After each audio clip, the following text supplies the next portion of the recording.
Okay, thank you. I think we have started recording of this thing. So I will very quickly define the genome. Again, it is the complete set of genetic information present in a haploid cell of an organism, including its protoplasm, which was given 100 years back by Hans Winkler. And once we have the genome information, we can do very basic studies of the origin of different species, including our own origin, and the relationship between different species, how far back they had common ancestors, and how much related they are from each other. So all the living beings are related to each other. Then we can use it for creating very high density fingerprints so that we can protect our germplasm and we can trace it. If anybody takes the germplasm, we can prove it that it is our germplasm. Then very much analogous to the parental disputes and criminal cases where DNA fingerprint is used. That can be done with very low density fingerprint also, because you know the probable suspects. Very few markers can prove this. But if somebody takes part of your germplasm, part of the chromosome, that can also be proven by high density fingerprints. Then once we have the genome, it is very useful for gene discovery process, for gene mapping, identification of the QTLs, then candidate genes, then actual gene. And all these things are facilitated by having the complete genome. Just like having a GPS map. If you have a GPS map, you can find the people, address and people very easily in a city. Similarly, genomes are very huge. So looking for a gene is like looking for a needle in a haystack. But having this GPS map in genome, the gene discovery process is speeded up. Then marker-assisted breeding also. We can have high-density markers for background selection and also for the foreground selection. Even for upcoming new technology like genome editing, once you devise your guide RNA, you have to make sure there is no off-target hybridization or homology with the guide RNA. So you will not be able to do it unless you have the complete genome sequence of the species. So here, very briefly, I have tried to summarize here that the gene discovery and utilization, process flow, and timeline. So breeders and geneticists, the conventional way have been doing this for years, maybe for hundreds of years once the genetics has started. But this has been a slow process. Where are the genes? You see, the genes are present in the germplasm. They're nowhere else. Despite so much progress in science and biology, nobody has synthesized a gene de novo. People have only copied the gene which is present in the nature, and they are did little bit of manipulation of that. So if we want to find new useful genes, they are present in the germplasm. But before we can find the gene, we have to find the donor, right kind of germplasm, which has those traits. For example, it has some disease resistance or some abiotic stress resistance, some nutritional quality. So that material first we have to identify. That is done by high throughput evaluation or screening. Whatever trait we are interested, we have to take the germplasm and screen out for that and identify the line which has the valuable trait. Nobody can avoid that. Unless you have that line, you cannot identify the gene. So after having that particular germplasm with a valuable trait, so the one thing is that good genes are spread out in different individuals. They are not present in the one individual. So what breeder does, they take it from different places and put it into one variety so that it becomes very useful. So how you get the gene? Once we have identified the material, then we have to develop biparental population. We have to separate segregating population. It could be different way, like it could be association mapping panel, it could be F2, it could be recombinant inbred line, it could be double haploid, backcross inbred line, it could be near isogenic lines and mutants. These are different kinds of mapping population. One has to assemble because the gene has to segregate and trait also has to segregate. So in a segregating population, we link actually, we find association between the gene or marker and the trait. That's how we discover the gene. And this is aided by functional genomics tools also. We correlate the gene expression at the RNA level, protein level, and different levels. So gene discovery is actually a very tough process.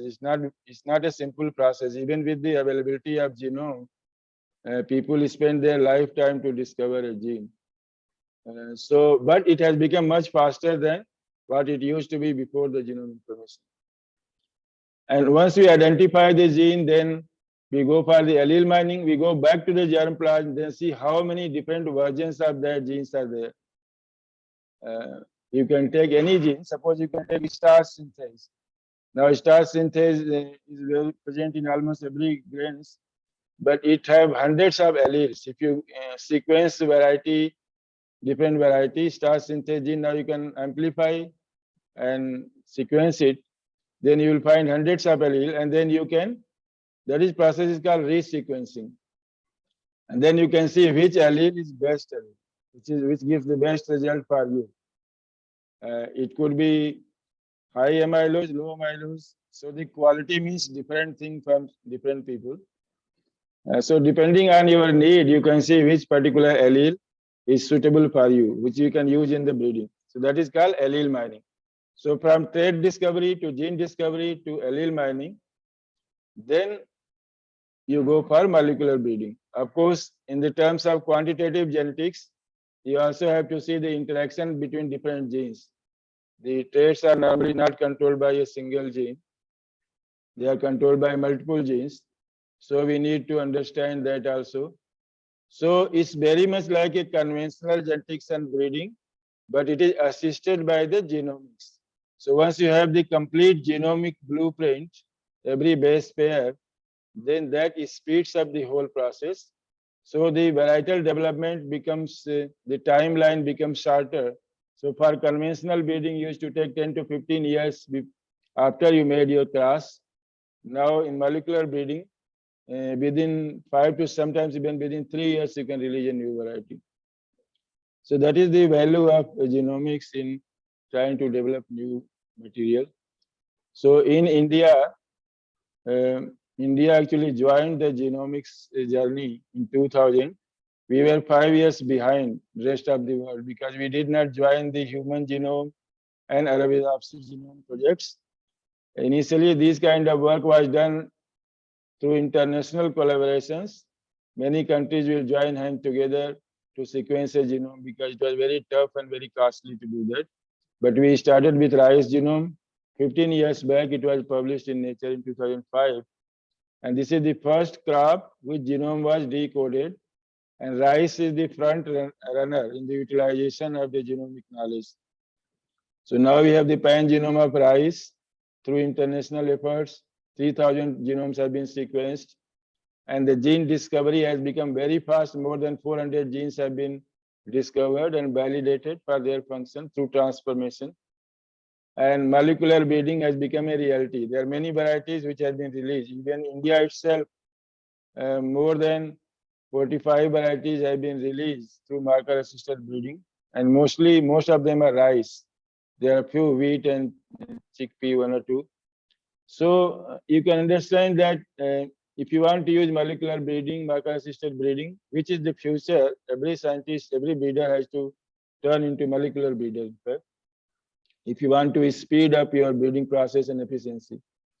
So in that case, rice is a front runner, then few more crops. Now in future, I think that many of the crops, this molecular breeding will become an order of the day. Now let us come to the second point, molecular origin of SNPs. Now our main topic is that what are the DNA chip or SNP chips, which are basically used for the high density genotyping, and which is based on the single nucleotide polymorphism. So unlike the other polymorphism like microsatellite, SSR, RFLP, FLP, you must have read all those things. The markers have evolved. The SNP is actually the ultimate because they are most abundant in the genome, like almost every 100 base pair, there will be one SNP on an average. In some species, maybe every 40, 50 base pair, some maybe every 200 base pair. But on an average, every 100 base pair, there will be single nucleotide difference, whereas SSR may be every 10 kilobase. And some of them may be polymorphic, some may not be.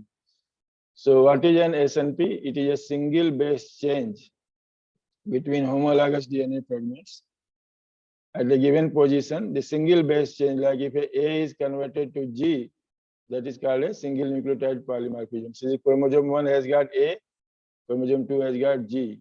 Of course, A will also have its complementary because DNA is double stranded. So this will be AT and GC. Okay, but we describe only one strand. We don't bother to describe the second strand because it is understood that if it is A there, the T will be there.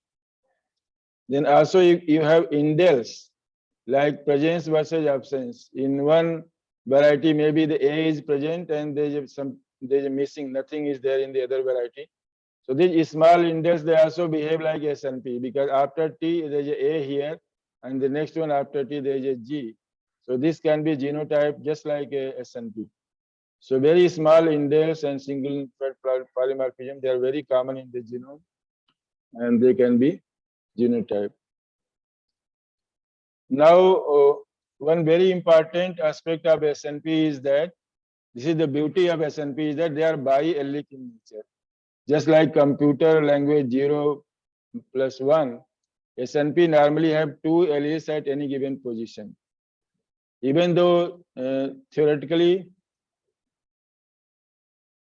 it may be possible to have 4 alleles at each base position, but they will normally have only 2 alleles. So SNPs are very widespread. I have already told you. It could be in the coding DNA, it could be in the non-coding DNA. Sometimes a single SNP have the direct functional relevance, like many of the genetic diseases, cystic fibrosis, sickle cell anemia, hemophilia. They are controlled by single base substitutions. So these are the types of SNPs. We can have, there are 6 types of SNPs only at any given position. We can have base substitution, 2 types transition and transversion. So if it is purine to purine, pyrimidine to pyrimidine, it is called base transition, A to G or C to T. And if it is between purine and pyrimidine, that is 4 types, and that is called transversion. So total only 6 types are there. Indels could be small 1 to 3 nucleotides. And then variable number of polynucleotide repeats are also there. They also sometimes behave like SNP. So why this is the reason for SNP being biallelic in nature. Even though 4 alleles are possible at any position, they are usually biallelic in nature. The reason for that is very low probability of spontaneous mutation. How the SNPs are created in nature, they are created by the mutation. Spontaneous mutation through cosmic radiation, through other region, through recombination, slippage, and other process. So error in replication. So usually the rate of mutation is very low. It is much less than 10 to the power minus 6 per base per generation. 10 to the power 6 is a higher rate in some organisms, but usually it is even less than that. So if you have a mutation at a particular base pair that creates an SNP, the probability is 10 to the power minus 6. If you want to have another mutation to make it triallelic, the probability will be 10 raised to the power minus 12 or even less than that. So this probability is so very, very low. That's why SNP normally are not triallelic and tetraallelic. Tetraallelic will 10 raised to the power minus 18, almost impossible. So that is the reason they are biallelic in nature. The other reason is that the probability of getting a base transition is more than getting a base transversion. So this is the basic reason why SNP are biallelic in nature, even though they could be tetraallelic. Sometimes we do observe triallelic, but tetraallelics are not there. So now I will come to the third point, methods of SNP discovery. Now you know what are the SNP, what are different types of SNP, how do they originate, why they are low in frequency or biallelic in nature. Not many alleles are there. But I will come to explain that why this, how this biallelic can be converted into multi-allelic at the gene level. Our chip has been designed in that way. Now let us see how we can discover SNP. Like we have a genome of a species, and you even may not have a genome, still you can discover SNPs. Large number of SNP can be discovered. The first is that targeted resequencing. I will give you one example of that. I just want to summarize here different ways of discovering SNP. The first is that we don't have to sequence the entire genome. We can do targeted resequencing. If you want to work on a particular gene or few number of genes, and we know the sequence, we can amplify that gene from a number of varieties, number of individuals of a species, and by alignment, we can discover the SNP. Then we don't even have to sequence. There's a lot of sequence in the database of EST, transcriptomes, data from different varieties. You can download them and align them, multiple sequence alignment through using different software like BioEdit and other things. And then you can find the SNPs. Then sequence alignments of genomic clones are there. Many people used to make plasmid library, cDNA library, BAC library. Even nowadays, you have the NGS data.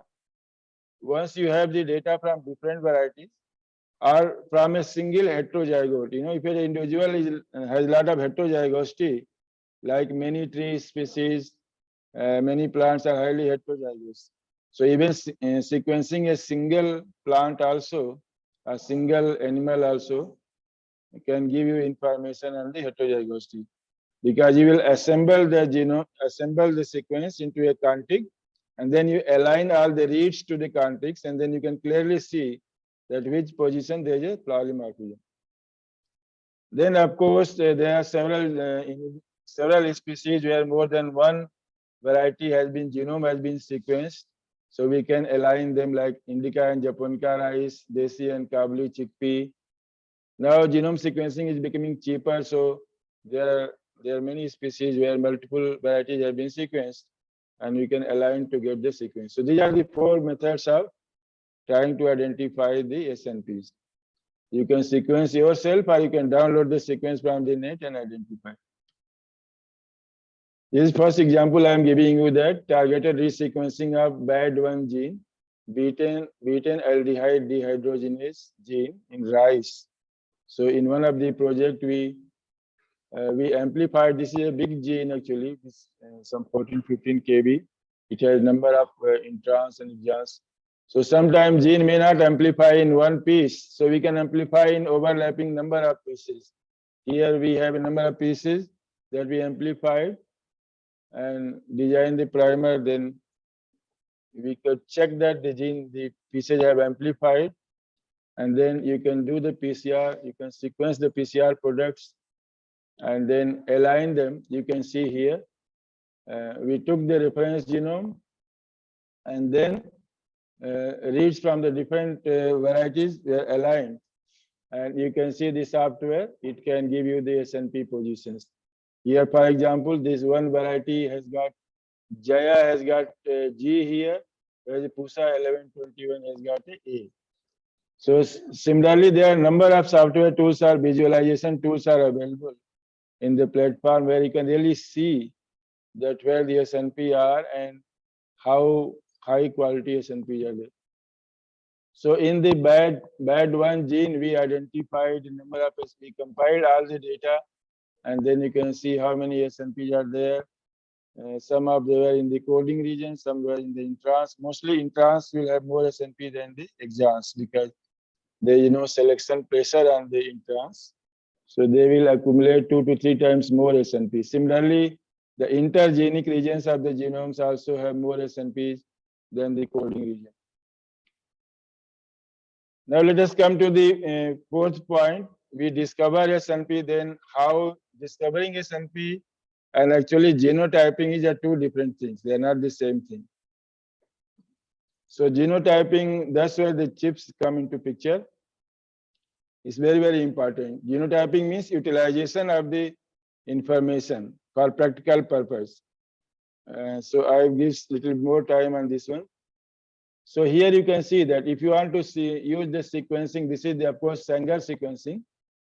But here you can see, unless you clone the gene, if you amplify a product from a variety, if it is a pure one, then you can see the C and the G here. But if it is heterozygote, the call will not be made because these peaks C and G will overlap and computer cannot call this thing. So usually you have to clone the PCR product and then sequence.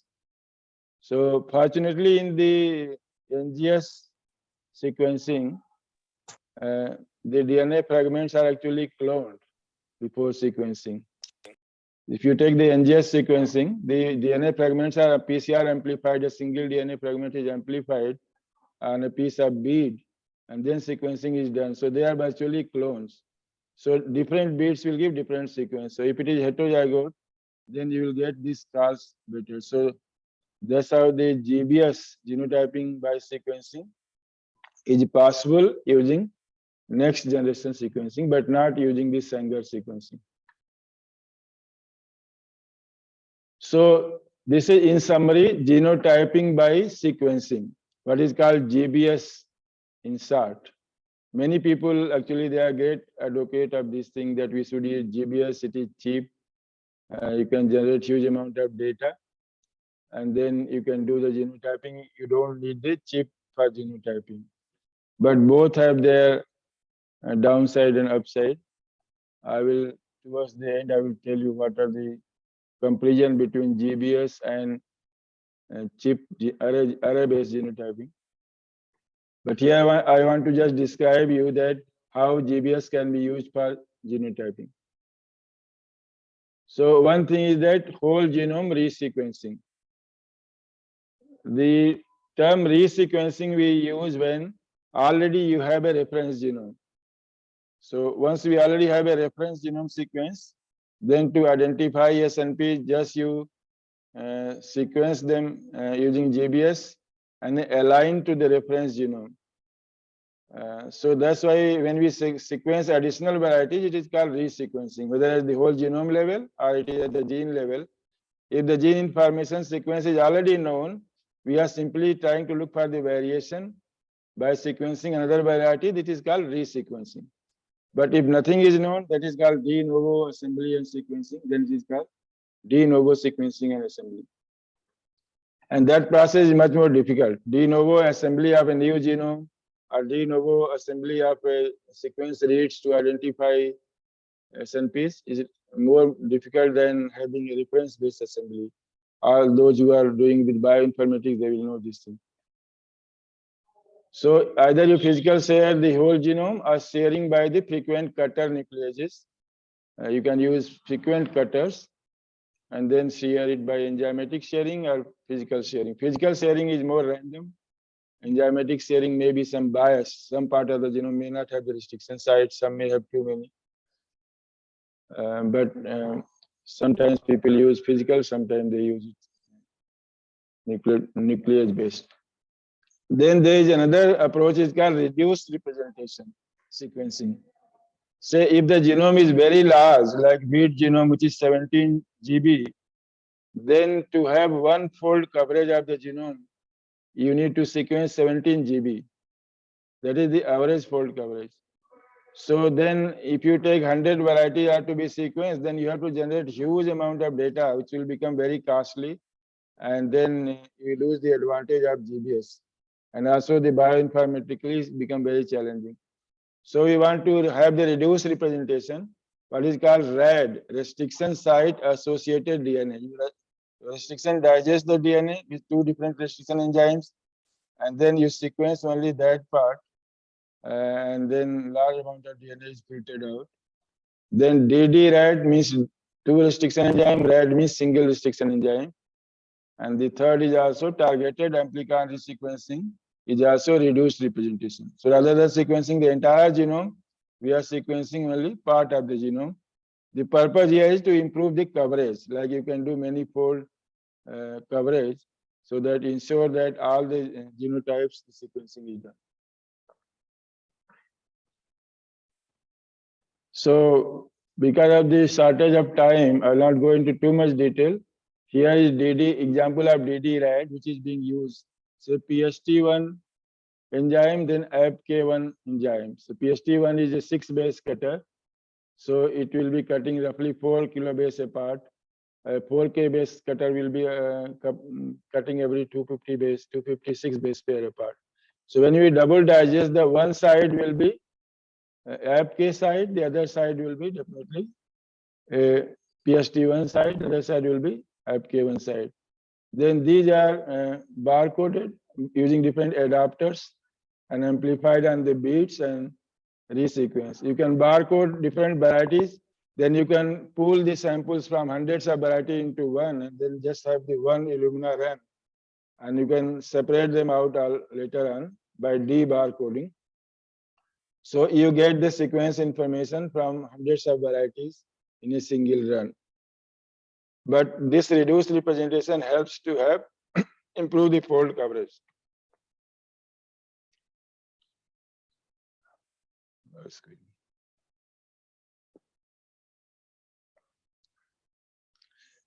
Now there's another system, what is called ion tolerant system, which is a low throughput genotyping, not as high as the Illumina.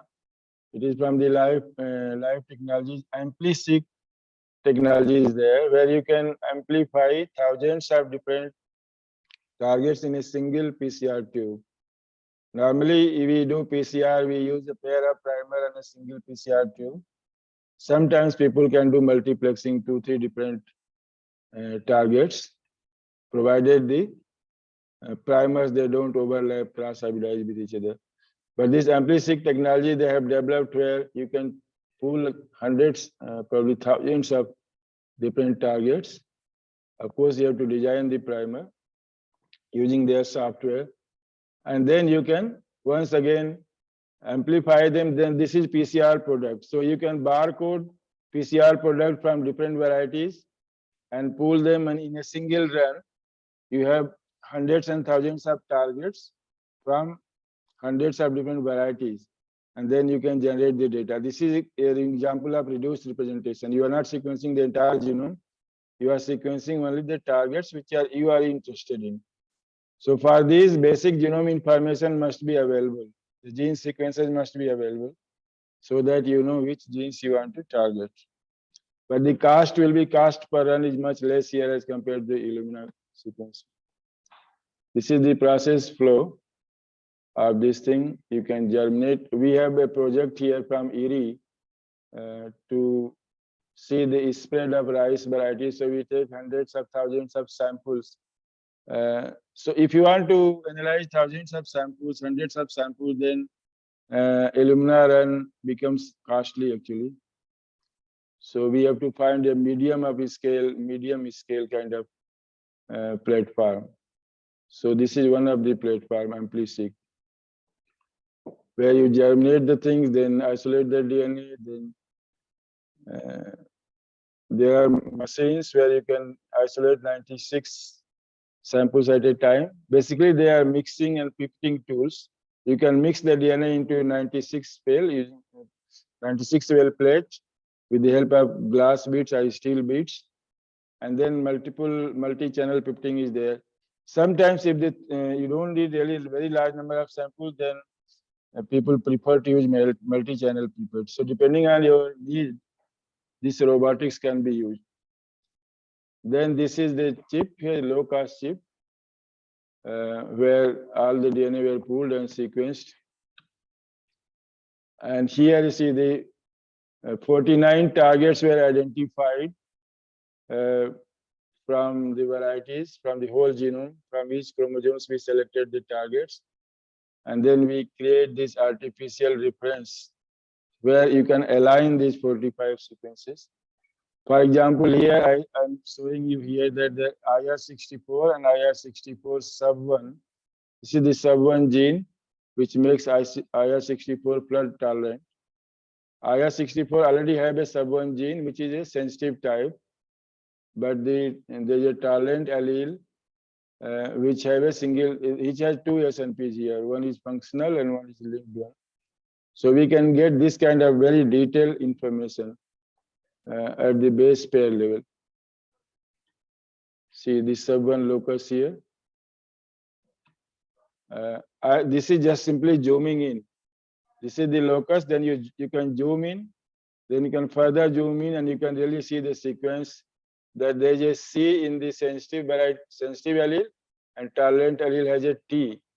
The beauty of this is that your data is very reliable because it is based on multiple sequences. It is not based on a single call. It is based on a multiple calls.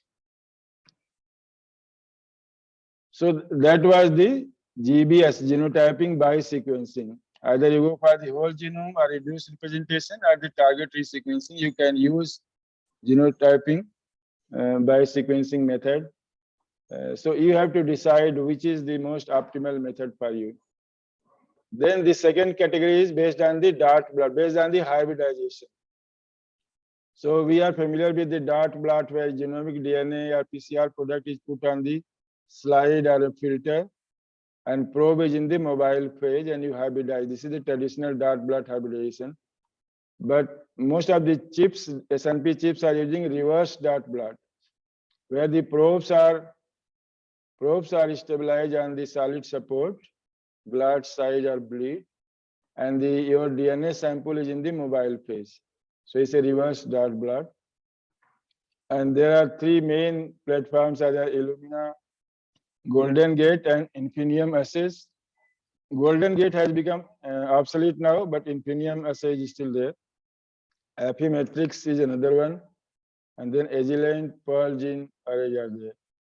So different companies they provide these assays. The Golden Gate assay, I don't want to go into too much detail here because of the time thing. It is based on the allele specific extension and ligation, and then hybridization onto the matrix. This is the machine here. You can do 96 samples at a time. Then we have three primers. One pair of one primer will be the Illumina code, which is the locus specific primer. Then two primers are the allele specific. And depending on which allele is present, that will ligate to this thing. And this product will be amplified. And this can be labeled with two different colors. One alleles can be loaded with one dye, fluorescent dye, for example, green, other one with the red.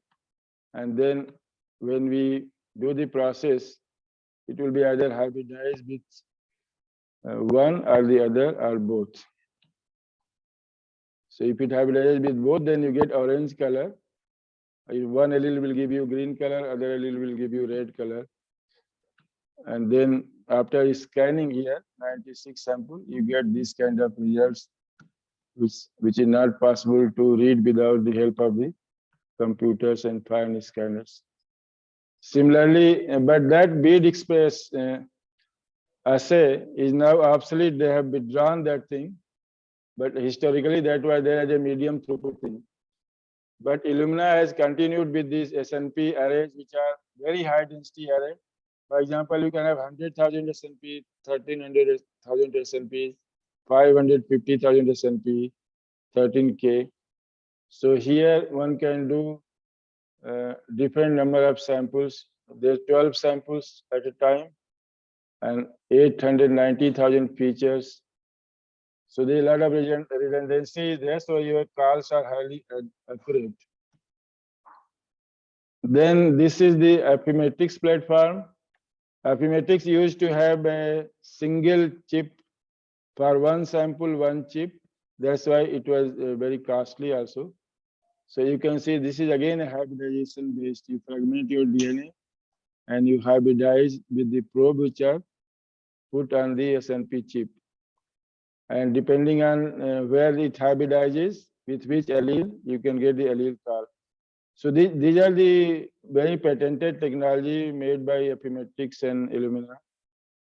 And we have to rely on them actually for manufacturing everything. But we can design our own chip, but it will be manufactured by these companies. We don't have the capability to manufacture these chips and neither the right and license to manufacture these chips. Now the latest version of Affymetrix assay is that what we call the Gene Titan platform they have, and Axiom arrays.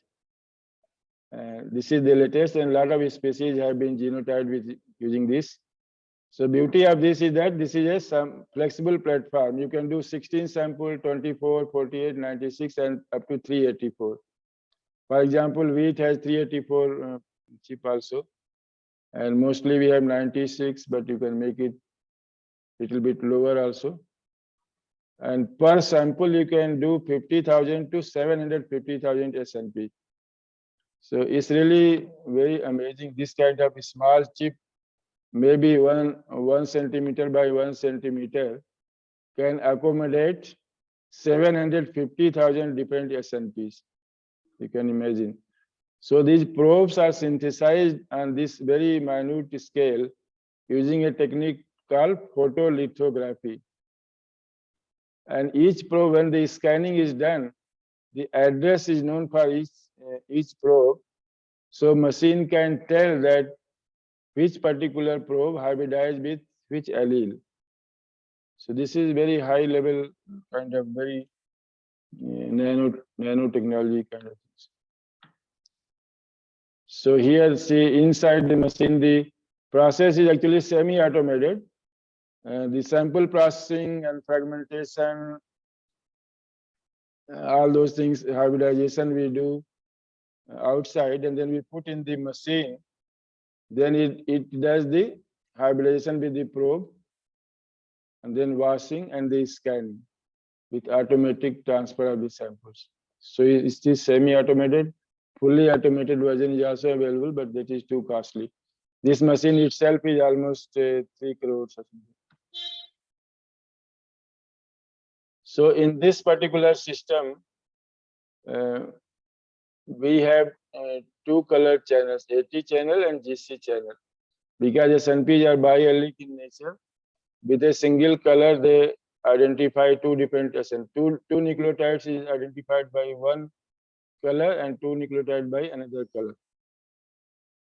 And then if they are not resolved by 2 colors, then they will have more than one probe for an SNP. Normally, single probe is enough to detect the two SNPs, because it will be either purine or it will be pyrimidine. Most of the SNPs are there in the base transition. So one purine is with the red color, other purine is with the another color. But sometimes, if we require, they will spot a different 2 different spots if it is not resolved by a single spot. So here terminology non-AT-CG-SNP, AT-CG-SNP and indels, which can be distinguished by different dye, or you have to have the multiple probes. So not going into too much detail here, what is done that they synthesize 30 nucleotides of the probe on the slide. That's why it is a reverse dot plot. And then the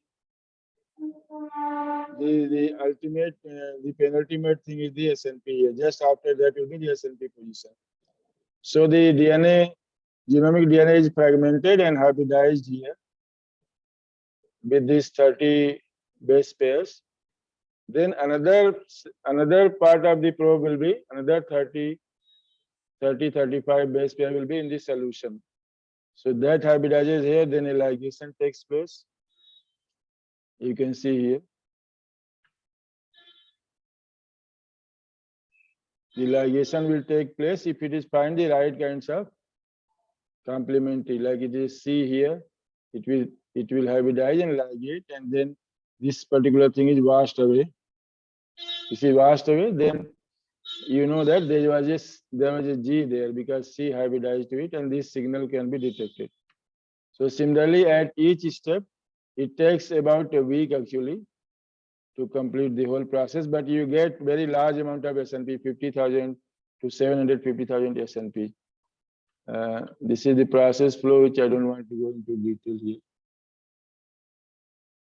So if there is no SNP within 10 base pair, this method works very well. Because if you have another SNP after 10 base pair, that does not interfere with the process.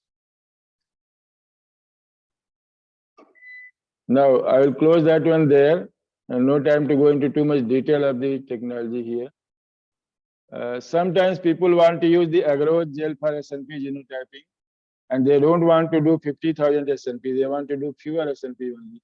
So for that, there is a method called PCR RFLP or SNP to CAPS conversion. If there's a restriction site inside the SNP, if there's an enzyme restriction site, which is part of this SNP, then one can amplify the product and digest it with restriction enzyme, and you can do it.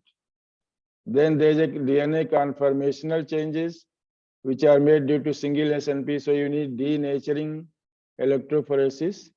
So these two single DNA strands with two different SNP, they will fold differently and they will separate out. Then primer extension in the capillary electrophoresis, which is the typical Sanger sequencing. One can, here as you know, all four bases are labeled. Single base extension dideoxy you will have. So primer will be there, synthesized, and just before the SNP position it will terminate, and then only one base is added.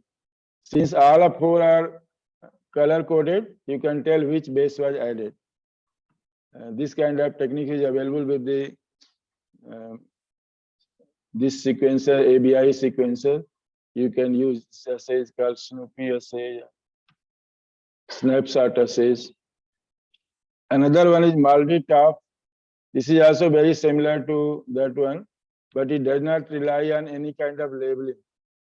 MALDI-TOF is technique where you can tell which nucleotide was added simply by the difference of the mass. Because all the ACGT, this is the MALDI-TOF tube is there. Your product it is spotted in a matrix, which is a charge matrix, and then you fire the laser and then apply the voltage. Then your products become charged and they fly, they go to the other pole, and then the time taken to go to the other pole depends on the mass of the product. So whether you can see here that C, all the nucleotides don't have the exactly same mass. C has got 273 Dalton, G has got 313 Dalton. And these small differences you cannot tell by electrophoresis, but by mass spectrometry you can tell. So if this particular primer was extended by C, T, A, or G, there will be mass difference. So you will be able to tell. And you can multiplex also within a window of 4,000 to 7,000 Dalton. One can multiplex about 36 SNPs. This is technique called Sequenom, or now called Agena, which is for the medium level of plexing. Then another thing is that the Fluidigm technology, which is there is a hybridization in the microchannel. You have 96 sample one side and 96 probe another side, and they come and in a microchannel the reaction takes place, and depending on the two alleles can be discriminated. So the probes are designed in such a way that you can tell whether it is a SNP1 or SNP2, and for each variety, each sample and SNP combination, there is a separate reaction cell. Similarly, there is a Tachman assay, and where single nucleotide differences can be assayed using PCR reaction, but you can't do too many SNPs here. So these kind of assays are useful when you have single SNP but very large number of samples, so that you can synthesize your probes. Casper assay is based on very similar to Tachman assay. Then there's one more here, what is called ARMS PCR, where you can use PCR-based SNP markers to distinguish the two alleles, and you can do the agarose gel. So unfortunately, I have no time to go into too much detail, but I have given you a glimpse of that, how many different types of assays are there. You could either, they can be classified into three categories. One is that fewer SNP, but you want to use it on very large number of samples. Where the diagnostic kind of things are foreground selection. You don't want hundreds and thousands of SNPs, you want only 1 or 2 SNPs, you want to use it on large number of samples. So there, these kinds of assay like TaqMan and Caspar assay, yeah, if you can convert into gel-based assay, they are more useful, or capillary electrophoresis. Then the medium level of flexing, where you have 100 SNP, 200 SNPs, and number of sample is also in few hundred only, not thousands. So that is another segment where Fluidigm, Sequenom, and AmpliSeq, there are three technologies, they are suitable for that. The third category is that very large number of assays, like this Illumina, Infinium assay, and Epimetrix assay. They are suitable where you have very large number of SNPs, but you cannot apply it to very large number of samples because it becomes too costly. So we apply on a few hundred samples only. So each three segments is important and one cannot be substituted by the other. Now you see, I will just show you some of the application. In case of pigeon pea and other crop where the polymorphism is very low, we screen hundreds of SSR markers and we only get 1 or 2% polymorphism. So if you want to create high density map, QTL mapping, genetic mapping, so SSR markers are not suitable. So we use this in this assay, Bead Express assay, we cross these two varieties and then we created the medium density map here and identified the locus on two different chromosomes, which were governing the plant height and branching and maturity. Now this has been used in the breeding to develop early maturity dwarf varieties from INI. And this now from there we have now developed a 62,000 SNP chip for pigeon pea using our patented technology of RICE, where we use single copy genes mostly. So our chip was patented based on this particular uniqueness because we use single copy genes. And another thing we did, we use multiple genes from each gene, multiple SNPs per gene. So if you have say 10 SNPs per gene, then at each SNP level it is biallelic, but you can have different combinations of these 10 SNPs. So at the gene level, you can genotype all the alleles.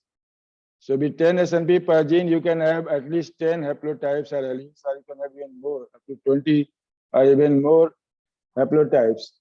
So your biallelic becomes multi-allelic at the gene level.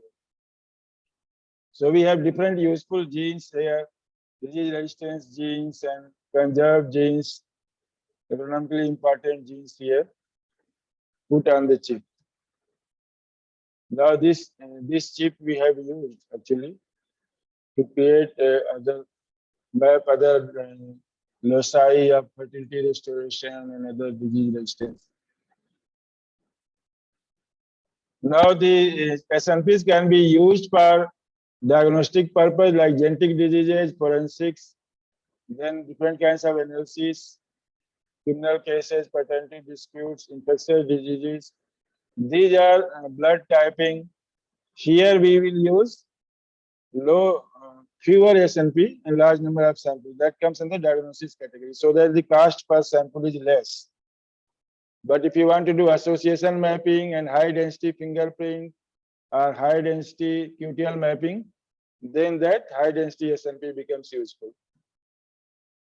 So few SNPs have been used in Baldy Top for basmati varietal identification. The European people are using this kind of things because basmati is often adulterated with the non-basmati type.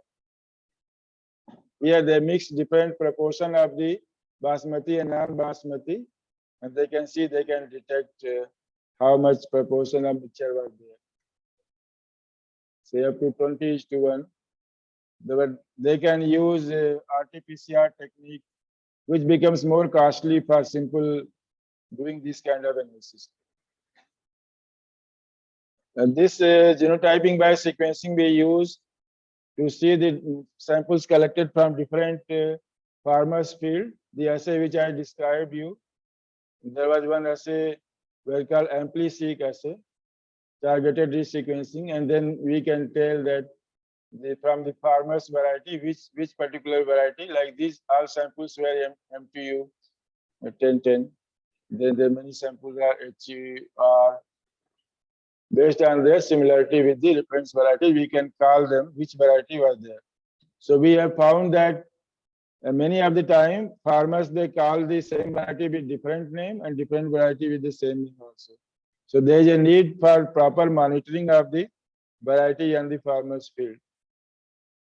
Similar kind of project was done in cassava by the CG institution AITA, and they also found the similar result, that often farmers they misclassify the variety. They don't know exactly which variety they are using. They use genotyping by sequencing to reach at the similar conclusion. But they have used GBS Illumina based thing. We have used this AMPLI-seq technology. So I will not go into detail. Now I'm coming towards the end. Another application is that we can use this high density SNP chip for genome-wide association studies. Because for genome-wide association studies, we need to have very high density markers, which chips provides. The another usefulness of the chip is that from all the samples you get genotyped with all the SNPs, which is the problem with the GBS. Because because of the Poisson distribution of the markers and sequencing, some of the variety, all the variety, they don't get genotyped for all the markers. Some varieties will be genotyped for one marker, some for the other. So unless you increase the fold coverage, then you lose the cost advantage. Here, this particular chip, so we have chip in rice, pigeon pea, and mango. They are patented technology of single copy genes and agronomically useful genes. And the third point is that multiple genes per SNP, multiple SNPs per gene, so that you can get haplotype information. So in the mango chip here, see, we got 96 samples. We run 4 chips, so 384 varieties. We have 384 varieties of mango of India. We have very high density fingerprint, 80,000 SNP per variety. And see, this sample success rate is 100%. So this kind of chip is very, very useful. More than 99.9% call rate are there, and all the samples were successful. So we have a lot of mango varieties. I think everybody is familiar with that. And so many traits are segregating, which has been phenotyped, but there is no association studies or genetic studies like that to identify the genomic regions. So we have sequenced the mango genome also, which is very highly heterozygous.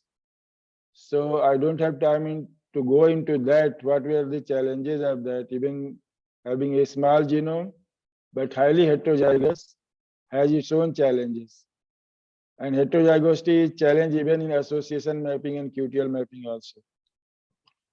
But having the chip, it is very useful because you can very precisely genotype each loci, whether it is homozygous to A allele, homozygous to B allele, or heterozygous. So the calls are very neat and clean. Only 3 possibilities are there at each position. Whereas using SSR and other things, this becomes a little bit tricky. So we found there 2 population structures are there for mango. And the varieties can be grouped into 2 broader categories and then 6 subcategories. Some of these varieties are getting sequenced internationally also, like Tommy Atkins, Kensington, has been sequenced internationally. Now Chinese have added 2 more varieties. We have sequenced the Amrapali variety and the Neelam and Dasheri haplotypes of Amrapali. We have separated the 2 parental haplotypes and sequenced them. Now I'm just giving only one example of here a social mapping. We have done several traits. You can see fruit acidity here. We found a very high large SNP, more than 22 large score on chromosome number 11. So this way one can actually narrow down the genomic region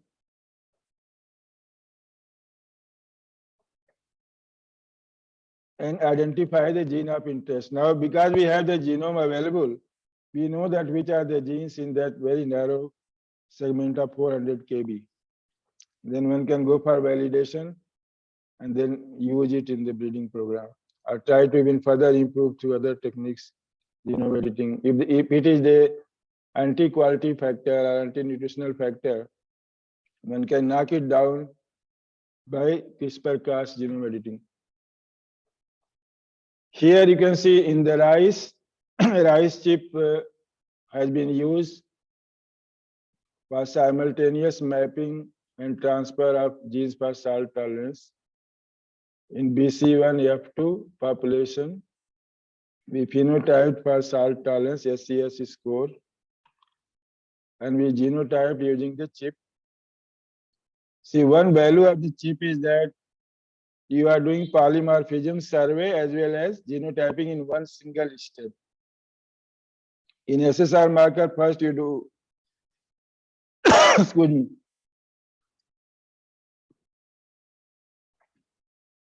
First, you will be doing the survey, polymorphism survey of hundreds of SSR markers. Then you run the polymorphic one into the population. So slowly and slowly, the SNP assays are replacing the SSR-based genotyping wherever possible. If you don't have the machine, there are services are also available, and it turns out to be cheaper actually. So here we are looking for 1:1 segregation, heterozygote versus 1 homozygous, because it is a back-cross population. So out of 50,000 SNP, we have more than 1,000 which behave like this, and they were used in the map design, and then identify major QTLs are chromosome 1, chromosome 3, and chromosome 12. And you can see some of the QTLs were contributed by the wild rice, the red ones, and some were contributed by IR64. So IR64 itself has QTLs for salt tolerance. Then these are the number of genes in that narrow segment. Now they need validation by transformation. In the QTL to variety program, we have used it for background selection. After 2 to 3 back classes, we do the recombinant and foreground selection and phenotypic selection. Then we take a set of 20 lines, which we apply. This is I'm showing, this is the peak marker. The green one is the foreground selection, the 2 red ones, SSR based for the recombinant selection. And then this rice genome chip, again, very similar. This was the first chip actually, which is patented, and it is quoted more than 100 times now. The patent has been granted on this one. You can see here the sub-1 variety, Swarna sub-1, Savitri sub-1, Saba Masuri sub-1, and IR64 sub-1. All those 4 have been released as a nil of their respective variety. But we analyzed with the high density chip, we saw that Swarna sub-1 had 97% background recovery, but Samba Masuri sub-1 has only 79% recovery. So a lot of donor background is still there. This was not possible by using low density SSR markers. But with high density SNP markers, we clearly knew that where we need to do more back crosses if you want to retain the Samba Masuri quality. Similarly, one example you can visually show it here. This is the high, and this is a yield gene in QTL in PUSA 1121, which is increases grain number on chromosome 4 here. Most of the background has been recovered, except this region here on chromosome 2 and this one here. So even though this has 97% genome recovery, if this particular parts, if they are not posing any problem, we can go ahead with that. But if it is posing a problem, then we can give one more backclass, and we have very really clean near-isogenic line. So this provides a very efficient tool to look at the entire genome of your product, which is a near-isogenic line. The product of backclass breeding is usually a near-isogenic lines. And in the QTL2 variety project, we have released a number of varieties: DRR Dhan 50, Ranjit Sab1, Bahadur Sab1, Subhas, Chhattisgarh Barani Dhan 2. They are gaining popularity because here they are already present in the established background. We are just transferring the genes of interest while maintaining all the essential property of the initial variety. So it is very fast replacing the initial variety. I've given a list of references one can read also regarding SNPs. And this is my last thank you slide. I will be very happy to address any question if comes from the audience. Thank you so much.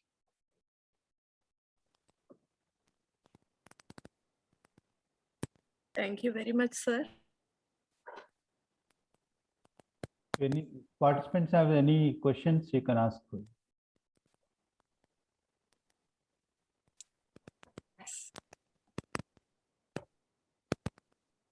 Sir, this is VLN Reddy, sir. I have one question. So SSRs are replaced by SNPs, and I think nowadays SNPs also replaced by haplotypes. So is it possible to convert the SNP chips to haplotype chips in future? Yes, that's what I told you, that the chips which we have designed for rice, pigeon pea, and mango, these chips can tell you the haplotype. Actually, haplotype is nothing but a combination of SNPs. Yes, sir. Yes, sir. SNP is ultimate in marker. There is nothing beyond SNP. There is no other kind of polymorphism which is more, beyond SNPs. So what we call haplotype, it is a group of SNP called haplotype. So if you design your chips in such a way that, for example, which we have done, say taking as many SNP as possible from a single gene, then we can do, we have published few papers also on star synthase, so many other genes. It is possible. If the chip is carefully designed, then you can do haplotype with SNP chip. Okay, otherwise, you have to do by genotyping, by sequencing, which has its own challenges. Okay, thank you, sir.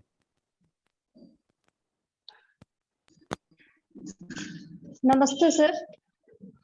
Namaste, sir. This is Dr. Girija, sir. How are you, sir? I'm fine. How are you? Sir, fine, sir. Sir, this 50K chip can be useful for the haplotype analysis? Yes, definitely. I told just now that the rice chip, all the 3 chips which we have designed, other chips which are available, they cannot be used because they are normally having 1 SNP per locus. But this chip, which have rice and pigeon pea and mango, we have multiple SNPs per locus. So when you have multiple SNP, then you can genotype for haplotype, because haplotype is nothing but a group of SNPs which are tightly linked together. Yes, sir. Thank you, sir. Thank you. Dr. Manimekala, you can ask now. Hello, Dr. Manimekala. We can't hear you. Manimekala, I can't hear you. I think there's some problem. Please unmute, Manimekala. Even after unmuting, we can't hear. I think there's some microphone problem. You can use your computer or audio instead of. So that requires some setting. Hello. Hello. Proceed. Hello. Ma'am, can you hear me? We can hear you, ma. Pratima, Okay, just a second. second. Sir, this is Pratima. I'm giving to ma'am, Manimekla ma'am. Okay. Hello, Yes, sir. please. Manimekli, sir. Sir, Yes, how are recently we you? have come. Fine, sir. How are you, sir? Yes, sir. Sir, recently we have come across one news that the basmati rice have been contaminated with marker genes. Marker gene means transgenic marker. Yes, sir. Marker genes, and then the rice product. How we can expect the marker genes, and how those European people can say that this has been contaminated with that. Yeah, I don't know exactly where it has come from because Okay, sir. I think apparently it was in the broken rice or some product from basmati rice. So when Okay, they sir. break it and mix it with something, maybe they mix it with corn, GM corn, Okay, which sir. they are very happily importing for animal feed. Okay, sir. But because in Okay. India we don't have any transgenic basmati rice. So Okay, it sir. must be local contamination there itself, in Europe itself, or maybe some Pakistan or some other countries. But it can be Okay, all sir. evaluated. I think our basmati, they test it for varietal contamination for non-basmati, but so far we didn't have problem with the transgenic. So after this report, one Yes, has to sir. really go into detail that what it is and where it has come from. Yes, Then sir. it can Yes, be sir. easily monitored and made sure that there is no marker goes in there. Yes, sir. Actually, we have done so many screening and other things, and simply Yes. if they say yes, sir, then how we have to overcome like this, sir? So only way is by testing. You know, you do when you have the export lots, people Okay, do sir. the quality control, random sampling and testing, which Okay, are sir. the exporters are doing right now for the problem which were known. Now this is a new Yes, sir. problem that also can be tested. Randomly we Okay, can sir. test for the marker genes also and make sure that it doesn't go from our lot. And I'm sure Yes, this sir. one has not gone from India somewhere along the Yes, line, sir. either from some Yes, sir. other Yes. country or from their own country. They are exporting Okay, a sir. lot of soya meal and corn, Yes, sir. which are transgenic. But how Exactly, it sir. came in basmati, I think it is some product of basmati, not the whole Yes, grain sir. basmati.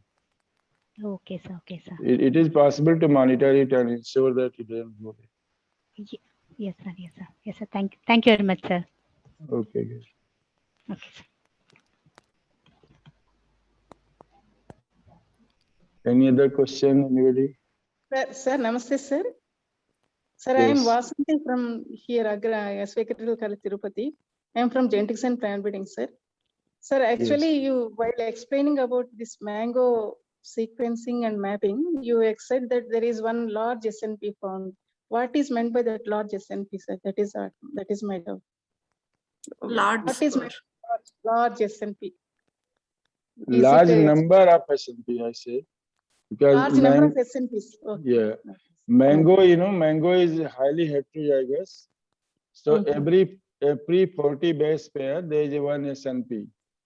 Okay. So that has been a big challenge in the sequencing because when you assemble after sequencing, when you assemble the chromosomes, the maternal and paternal chromosomes are sufficiently different that they don't collapse into one, they assemble separately.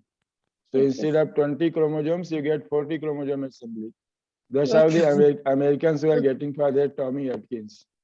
Okay. And because we don't have the inbred line or double haploid line, which will be pure without heterozygosity, which was done with most of the plant species which were sequenced. They were either inbred line or double haploid lines.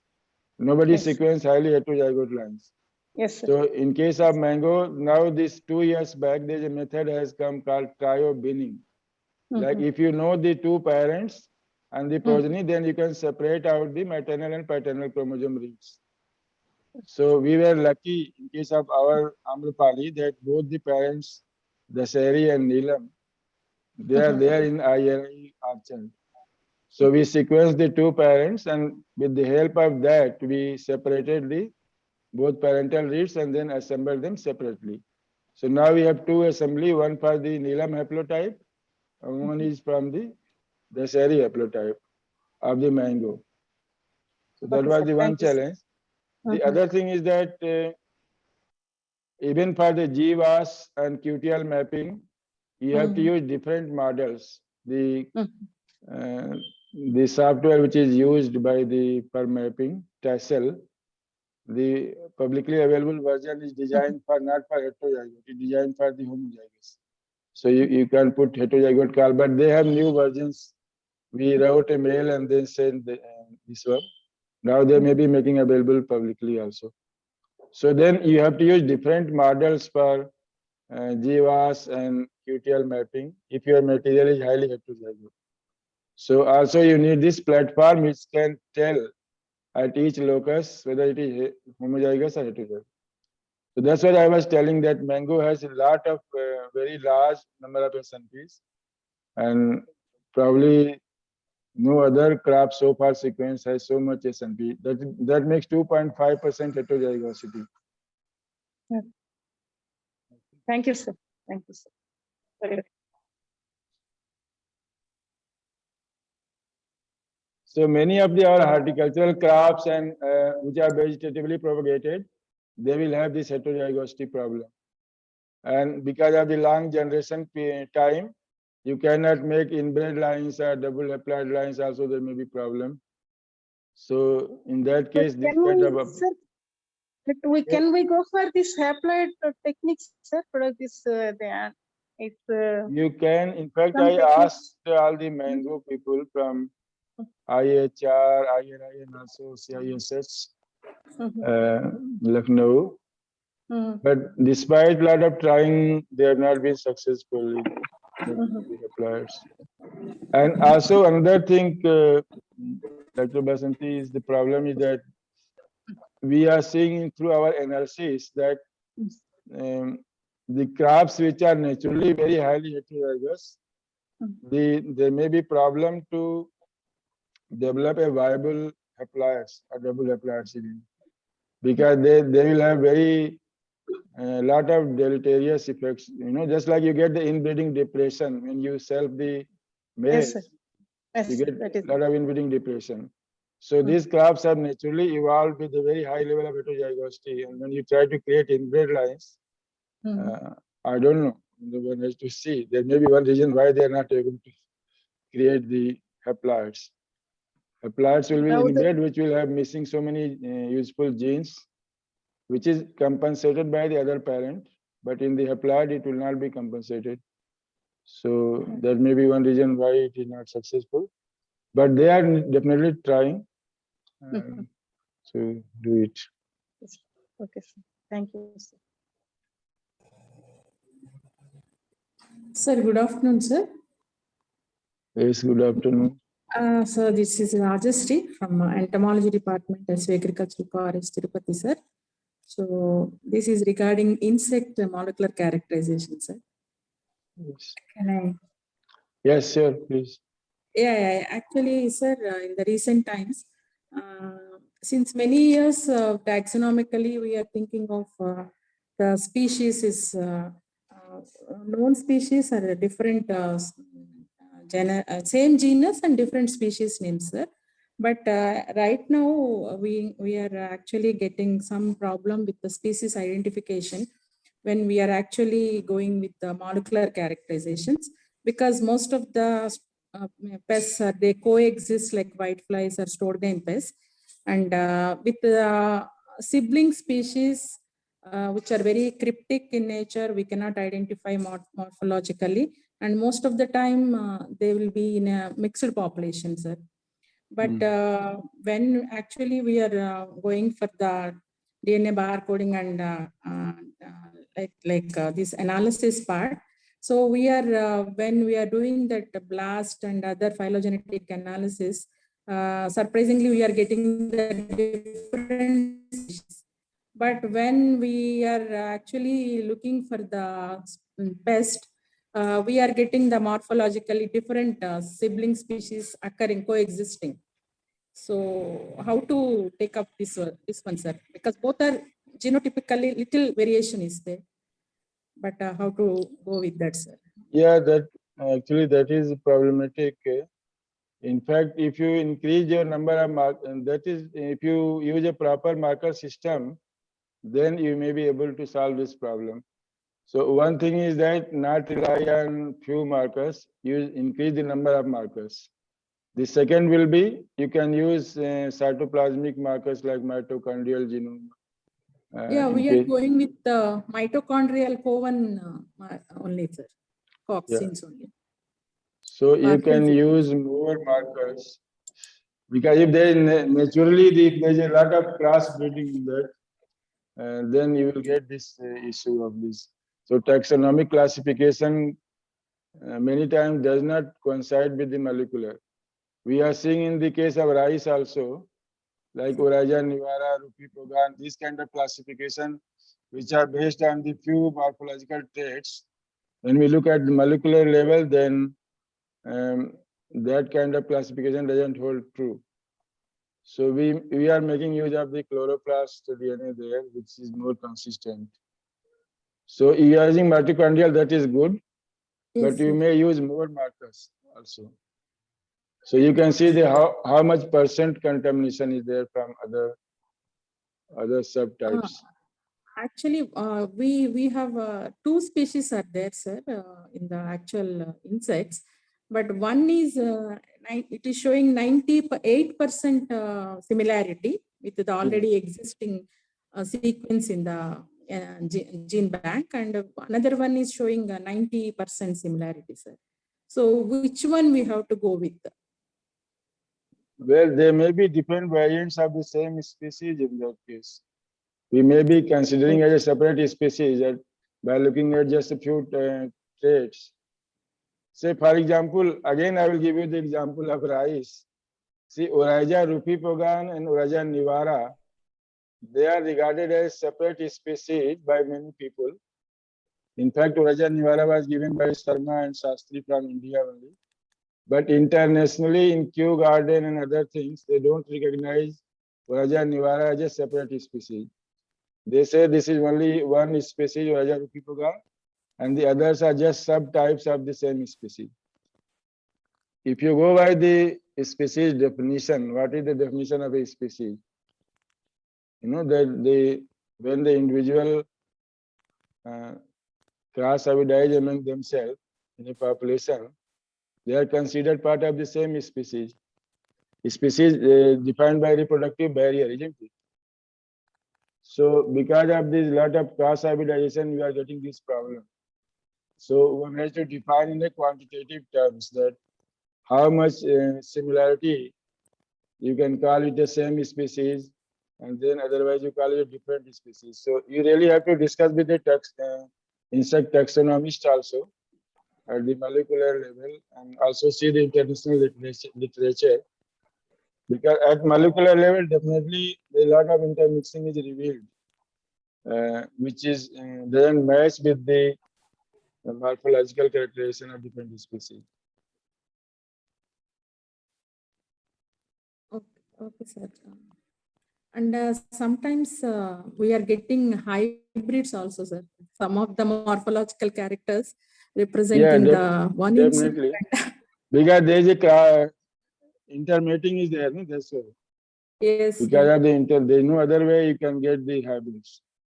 There has to be some intermating between those insects. So there may be different subpopulation of the same species.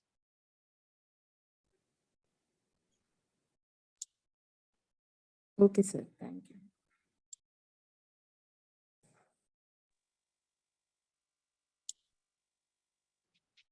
Any other question, or should we stop now? Sir, one question from chat box, sir. Yes. So they want to know how indels will be used in genotyping. Yeah, these indels, there are two types. One is the very short indels, like 1 or 2 up to 3 base pairs. The other is the large deletions, like more than 10 base pairs. So if it is more than 10 base pair, then you can really use them like SSR marker, because you can design flanking primers, and the difference between the alleles will be large enough to be resolved on the agarose gel or acrylamide gel. But if the indels are very small, 1 or 2 base pair, then they will behave like SNP. When any of these SNP assays which we have designed by single base extension, they will behave like a SNP. So that can be included in the SNP assay. And if there's a large insertion deletion, that can be used on another type of fragment size analysis. Either you can do gel based or capillary electrophoresis based. There is a choice. Sometimes we are looking for the large indels.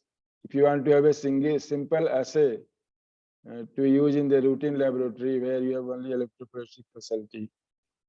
So sometimes those indels become very useful. If you don't have SSR, you might have an indel there, and you can use that one as a marker for either foreground selection or any diagnostic purpose or recombinant selection. Is that answers? Okay, sir. Thank you. Sir, good afternoon, sir. This is Mohan Reddy, principal scientist, sir. Can I ask one question, sir? Sure, sure. Go ahead. Sir, I have come across triallelic nature in some SNPs in some crop species, sir. So Yes. what is your experience in the crops that you are handling, sir? What is the percentage, even though it may be very less percent, but have you encountered in the species that you are handling, sir? Yes, we do get sometimes but we actually exclude them from our assay design because that proportion is very, very low, maybe 1 in 1,000 or something. They'll be trial. But still we are finding in this species, sir, but still that Yeah. in rice and the other mango like that. Yeah, you will definitely find at very low Okay. proportion. Okay. So if it is related to some trait, then one can incorporate these assays. As I told you, like rather than having a single probe on the slide, Yes, you can have 3 different probes or 2 different yes, probes. sir. In such And- cases, what is that what I wanted to know, sir? The SNP chips will detect the real trait at the phenotype level, sir. Not trait, real call. It will call you the SNP what it is. In Just fact, that you can for- get that the for- call either A, B, and H format, or you can get the call into ACGT format also. Okay, sir. So SNP chip simply calls the SNP at a particular locus. Locus. So if it is a triallelic you want to include in the chip, so while designing the chip, you have to make sure that you put enough number of probes so that you can call whether it is A, C, G, or one of the 3. Because normally in the process, the standard process, they only design for 2 alleles at least. Yes, sir. They eliminate, generally they eliminate, but okay. Yeah. Thank you very much, sir. But Thank if you. it is useful, then we can incorporate. Like sometimes, like some of the SNPs, they don't get included by using the standard procedure. So if it is a very really important, for example, say Separately they handle. Maybe. yeah, you have to deliberately include it. You can ask to include it even if the call rate is low, because normally they have certain standards that if it is below that, they exclude it. But I just want to include it even if the call rate is low, because I want the information on that SNP. So that can be done actually. So simply the Thank you very SNPs much, with sir. the low quality score can also be forced included, and the SNP with triallelic or even tetraallelic also. Hello. You can forcefully include them in the chip Okay, sir. while designing the chip. Thank you very much, sir. Hello. Thank you. For meeting with the sir.